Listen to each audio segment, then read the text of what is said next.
All right, today we're going to dive into a really fascinating and pretty intense clinical picture. It's a portrait of a person who feels like they are literally falling apart. So let's piece together the story of broken Baptiste. Just imagine that for a second. You close your eyes, not to rest, but because you feel like you're in pieces. This one single startling sentence is our way into understanding a really profound state of illness. So at the heart of this story is Baptiste, and his condition is really defined by two huge things. Prostration, which is just this deep, deep physical and mental exhaustion, and putrescence, which is this powerful sense of internal rot and decay. And this feeling of decay, it's not just a feeling, it's real. A powerful, offensive odor comes from everything, and it becomes this constant, unavoidable sign of what's happening on the inside. Okay, so where do we even begin our investigation? We have to start with the most striking part of this whole condition, the mind.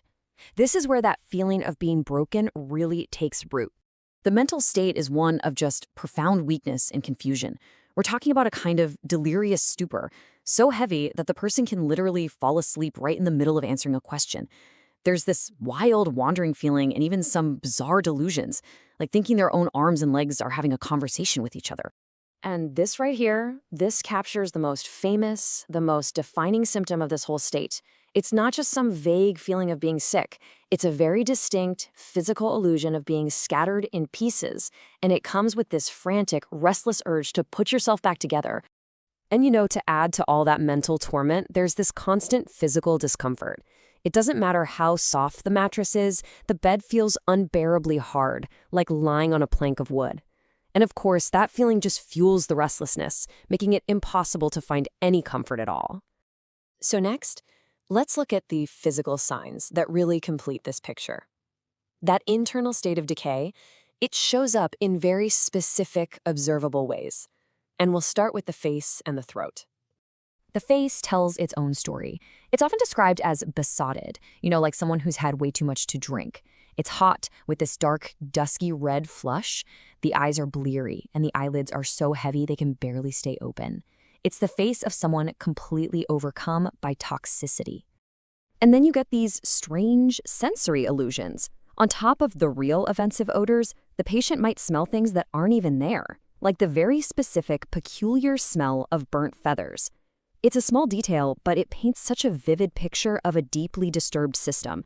Looking in the mouth gives us another huge clue. The throat is an absolute mess. Dark, angry red, covered in foul-smelling ulcers. But here's the really strange part. There's no pain.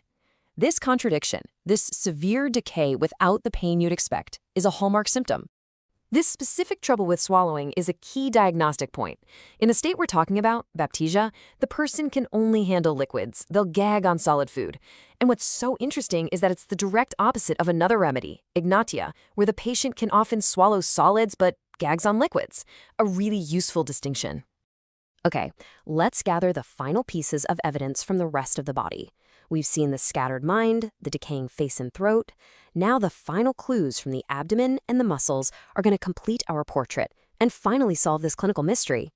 The abdomen just reflects that same sinking, decaying state. There's a constant gone feeling in the stomach, bad aches in the liver and gallbladder area, and a deep soreness down in the lower right abdomen. And this is often paired with a foul, dark diarrhea that has that same carrion-like smell. So while the mind is restless and trying to pull itself together, the body is completely wiped out.